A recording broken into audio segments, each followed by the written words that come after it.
something that makes me come into your presence. That thing will never disappear in the mighty name of Jesus. Amen. Please be seated. Hallelujah. Hallelujah. Hallelujah. Hallelujah. Hallelujah. Hallelujah. Our reading is from the book of Nehemiah, chapter 13, verses 1 to 14. And we also read the book, the Gospel of our Lord Jesus Christ, according to St. Mark, which we read chapter 11, verses 20 to 23.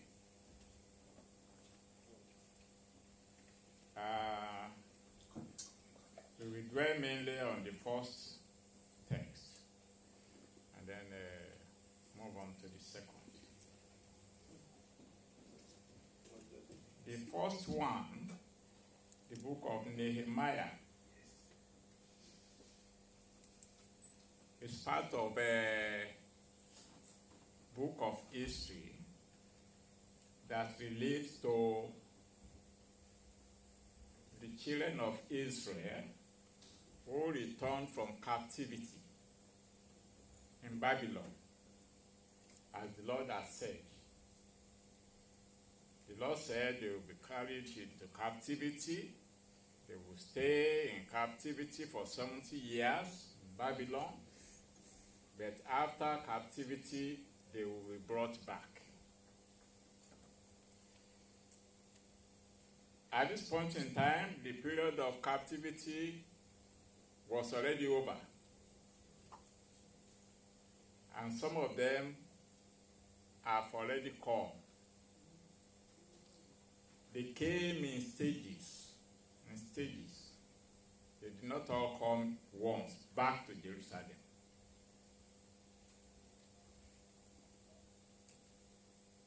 One of the exciting things about the Bible is that everything the Bible says can be found in the history of the period.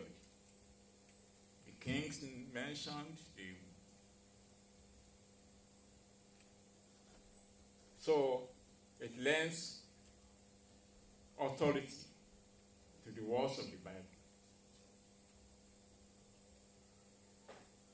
When they were going to captivity, before they went to captivity, hundreds of years, Isaiah in Isaiah 44, let's not go into that, was telling them that you will be in captivity for 70 years. And then a king will come from another foreign land, and the name will be Cyrus. And Cyrus will set you free to go back if you want to. So in point of fact, after the Babylonian captivity and towards the end of the 70 years, the Medo-Persians under Cyrus came and overran Babylon. And the Jews quickly showed them their book. Our prophet already said, you will come and overrun them here, and that your leader will be called Cyrus. And they looked at it. They saw it's an old prophecy book. It could not have been forged. They said, what type of God is yours? That already said hundreds of years ago that somebody will be born and his name will be Cyrus. So two reasons why the Medo-Persians, the new rulers, who became rulers over the Babylonians, two reasons why they favored the Jews. One is because of what had been said of them, that the only God who appears to matter, because they had many gods, but they said this one God is different. The other reason is because the Jews were slaves there. They were considered to be more likely to be loyal to the newcomers than the ordinary natives of the land. To cut the story short, their king Cyrus was the first one, because there are many kings. There was Cyrus, there was Darius, there was Artaxerxes, whose name is mentioned there. They call him actually Artaxerxes Longimanus. What a name. These were all kings who favored the Jews during their reign. Anytime each of them signed a decree, there was a wave that went back to Jerusalem. And there was another wave that went back to Jerusalem, and there was another wave that went back to Jerusalem. There were those who did not go back. They were already enjoying life in Babylon. But you can read the list of those who went back in Ezra, if you are interested. It's essential to understand the story, because when you are reading the Bible and you open and you see Nehemiah, Ezra, it doesn't interest you to read. What is Nehemiah? What is Ezra? But if you know how it all came about, then you are more likely to enjoy it and to find out that any book of the Bible is as great as any other.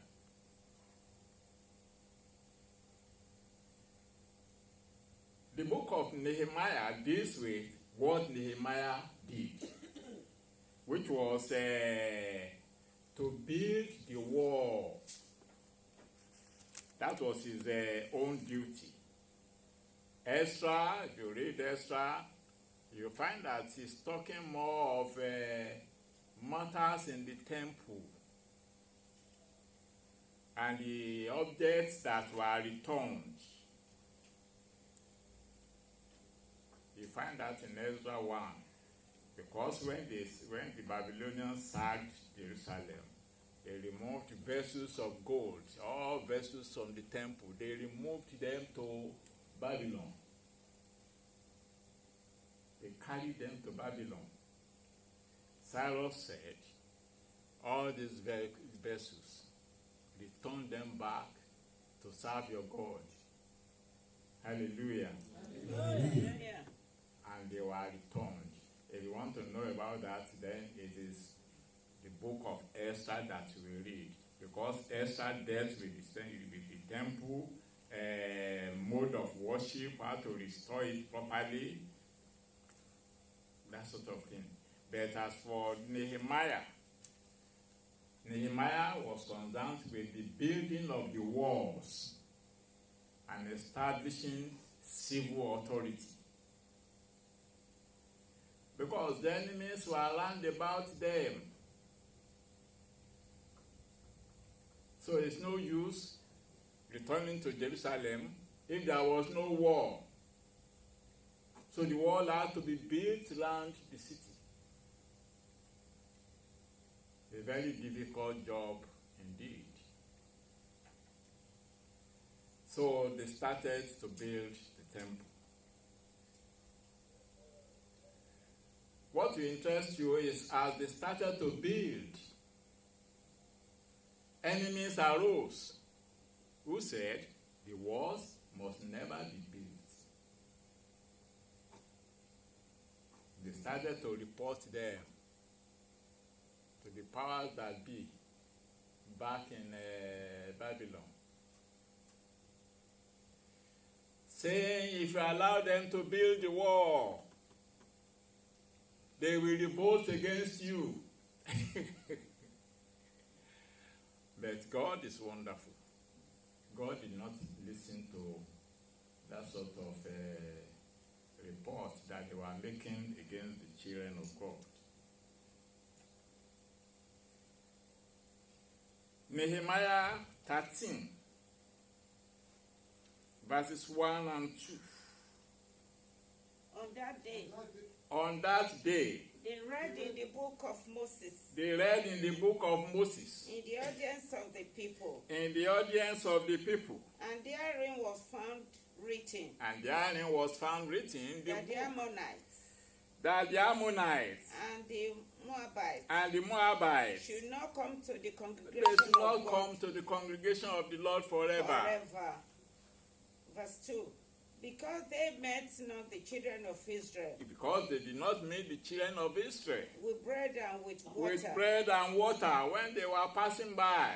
But hired Balaam against them. But hired Balaam against them. That it should cause them. That it should cause them. Howbeit our God turned the cause into a Howbeit blessing. our God turned the cause into a blessing. Howbeit our God turned it into a blessing. That can be a prayer point. You turned the machination of Balaam into nothing. And in fact, Balaam died a nasty death for attempting to turn the blessing, the covenant that God made with the children of Israel. If you read Deuteronomy 23, verses 3 to 6, there, what is said in Nehemiah, because Nehemiah was not alive then, but what is... Thou shalt not seek their peace. Thou shalt not seek their peace. Nor their prosperity all thy days forever. Forever you must never seek the peace or prosperity of these evil people who denied your people safe passage. I will not even give them water when they were going on their journey to the promised land. Carry on. Thou shalt not abhor an Edomite. Thou shalt not harbor an Edomite. For he is thy brother. For he is thy brother. Thou shalt not abhor an Egyptian. Thou shalt not harbor an Egyptian. Because thou wast a stranger in his land. Because you are a stranger in his land. The children that are begotten of them shall enter into the congregation of the Lord The in children, their third generation. Say that again, please. The children that are begotten Yes. of them shall enter into the congregation Okay. of the Lord in their third generation. In their third generation. Not in the fourth generation. Not in the second generation. But in the third generation.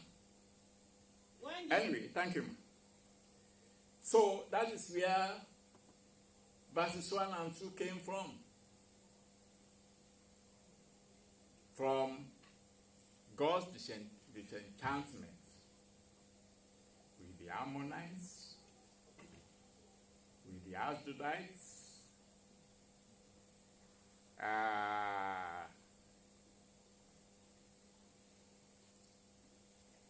Ammonites, Ashdodites, Arabians, Edomites, and so on. So, when we read here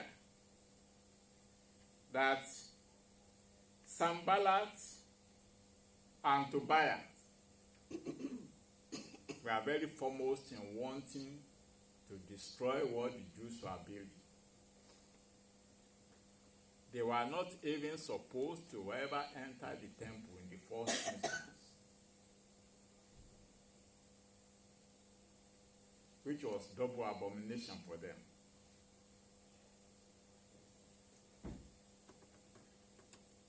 So,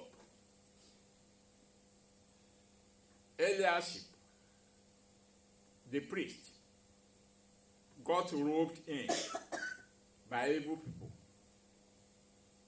Because the devil uses anybody, he can use anybody.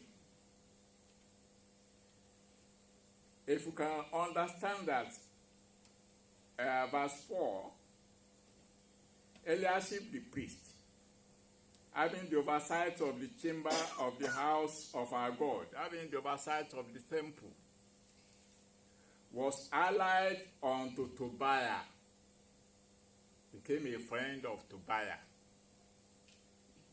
The priest became a friend of the Ammonites, who was cursed and should never enter the temple. So, what he did is abominable enough, and he had prepared for him a great chamber within the temple, where aforetime they laid the meat offerings. That's where they used that chamber for. Meat offerings, frankincense, incense, vessels of gold and this, vessels for tithes and corn. He laid all of that for Tobiah, who should never enter the temple.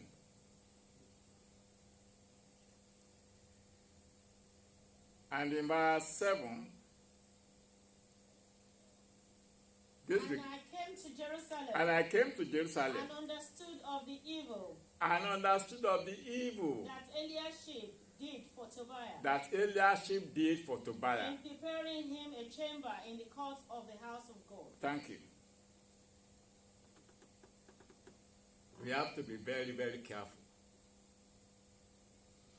There is nobody that Satan cannot use. And if you read the book of Timothy, 2 Timothy, chapter 3, verse 12, it says anybody wants to do the work of God will be persecuted. Who he will be persecuted by, he did not say, but that can be anybody. Can be a king, can be a priest, can be a cardinal.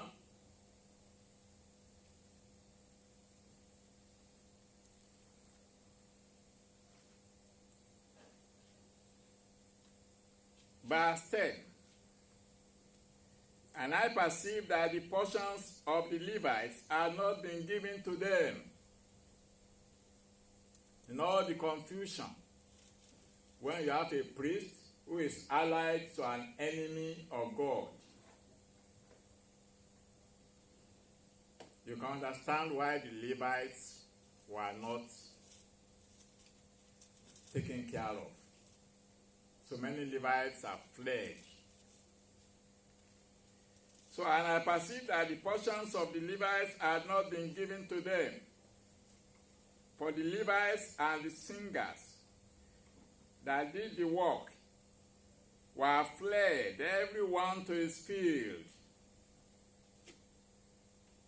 The Levites fled because Master had them.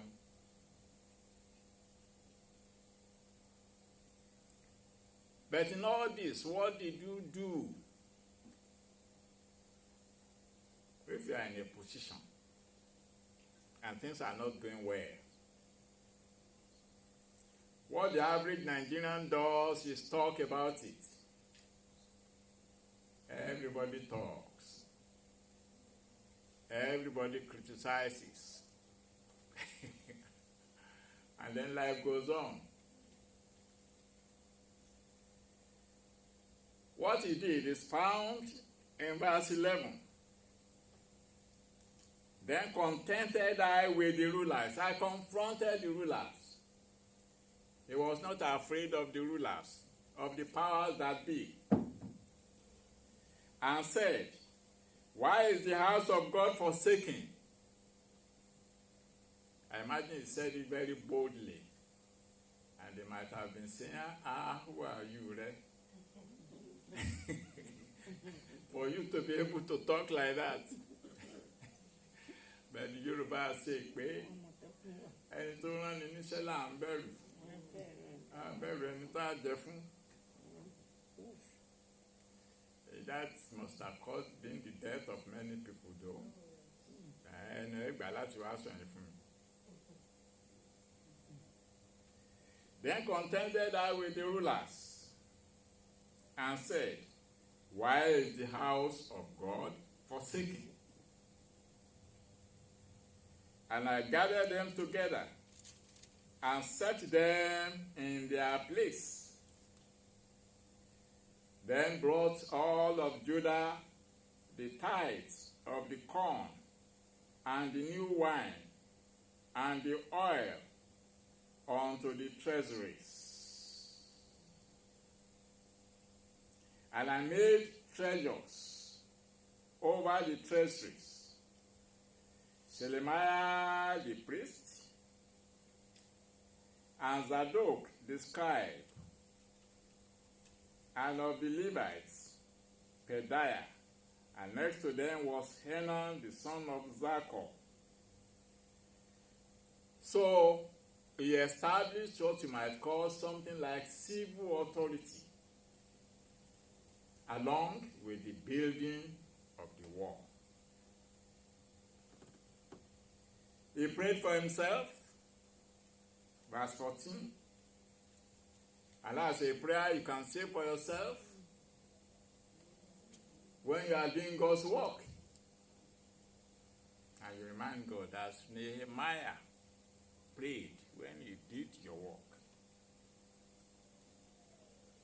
He said, Remember me, O my God, concerning this, and wipe not out my good deeds that I have done for the house of my God and for the offices thereof. It's a good prayer.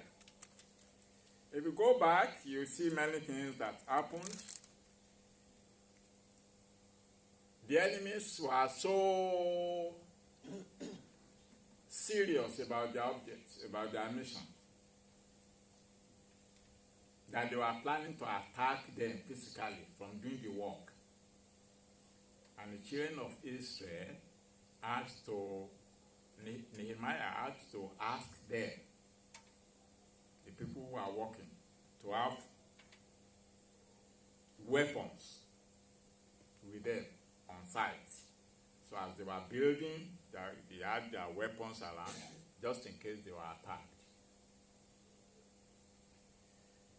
This is showing that anything you see now has been there before. Nothing is new. To say that you have children of God somewhere and you do not have children of Satan, not lie. Wherever you have children of God, you have children of evil, who just don't want something good. Their own work, because of the nature of it, is easier than the work of children of God. Because it is easier to destroy than to build.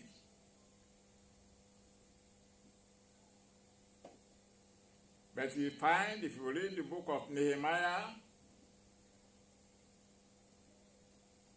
that they faced off this with faith and confidence,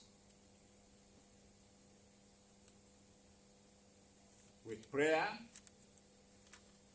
sometimes with fasting, and they triumphed. If you look at that same book of Nehemiah,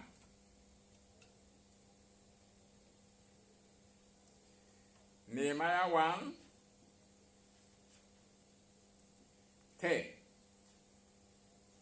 Now these are your servants and your people. No. Now these are the servants. Yes. Nehemiah 2. Sorry. Nehemiah 2:10. When Sanballat, the Horonite, and Tobiah, The servant. the Ammonite official, heard of it, they were deeply disturbed Yes. that a man had come to seek the well-being of the children of Israel. Imagine that. They were greatly disturbed that somebody wanted the well-being, the welfare of the children of Israel. How can that be? If you look at that same book,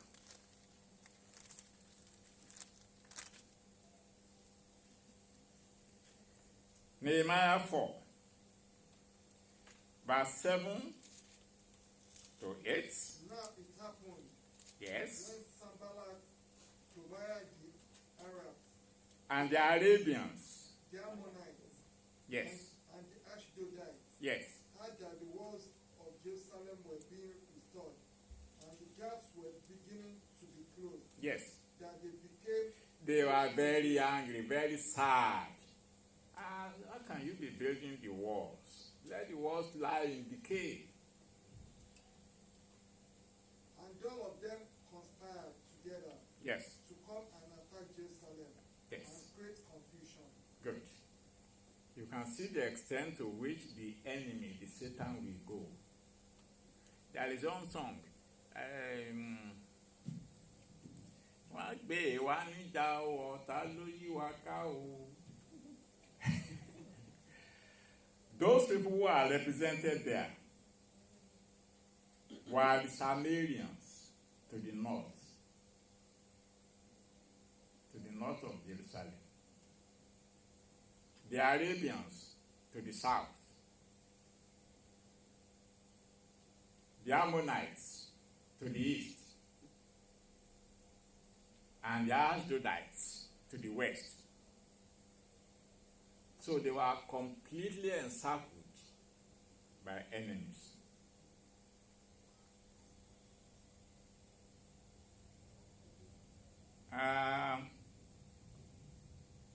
Let's not go too much into detail.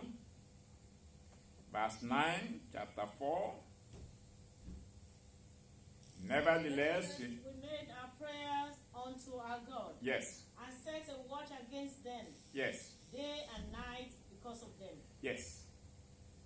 And Judah said, the strength of the bearers of burden is decayed, and there's much rubbish, so that we are not able to build the wall. And our adversaries said, they shall not know, neither see, till we come in the midst among them, and slay them, and cause the work to cease. And it came to pass, that when the Jews which dwell by them came, they said unto us 10 times, from all places whence ye shall return unto us, there will be upon you. Imagine. Therefore set I in the lower places, behind the wall, and on the higher places. I even set the people after their families, with their swords, With their swords, their spears, and their arrows, and their arrows. and bows. Thank you. Just for their security.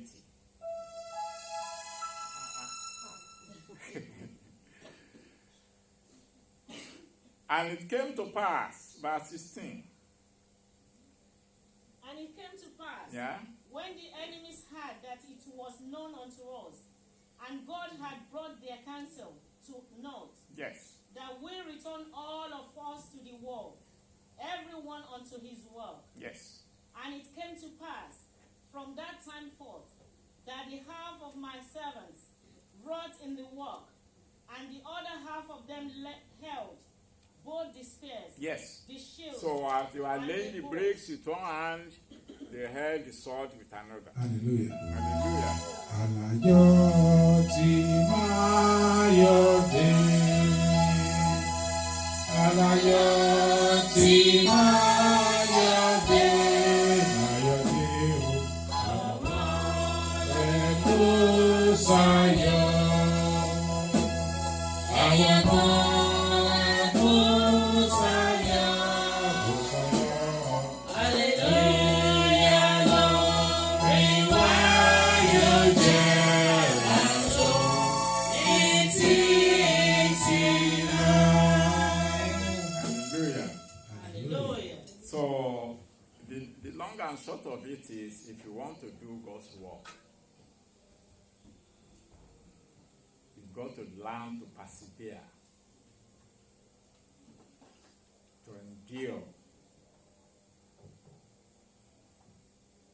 Because the end result will be good.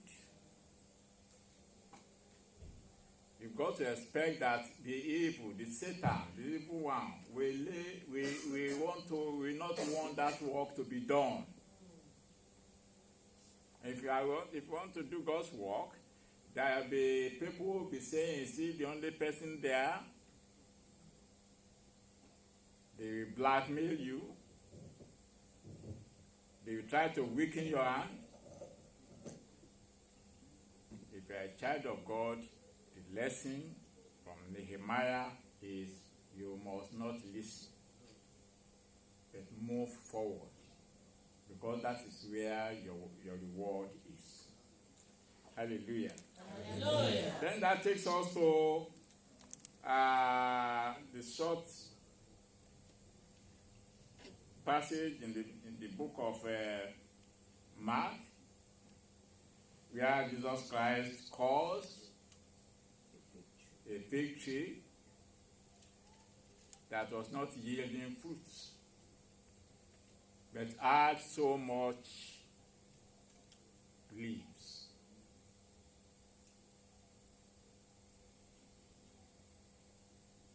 It's an attack against the Pharisees. They were very flowery. Their dresses were, what do I say, colorful. They occupied the most conspicuous places in the temple, but nobody was gaining from it. They were oppressing the poor and the widows and the fatherless, and their wealth was of no avail to those who are widows and orphans. But as it was presented in this passage, it was an illustration of faith, that if you will say to the mountain, if you have faith, and you want to say to the mountain, this mountain move, the mountain will move. Jesus may not be talking of the physical mountain that we can see, but mountains of problems. If you have a problem and you have faith, you can say, you can decree for the problem to disappear, and the problem will disappear. We will stand up.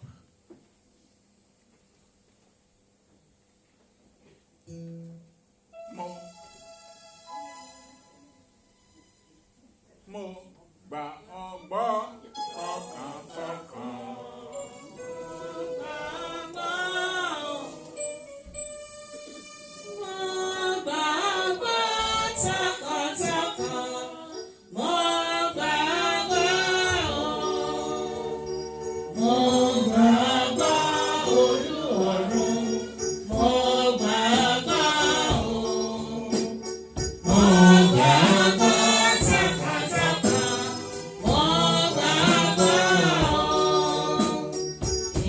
Once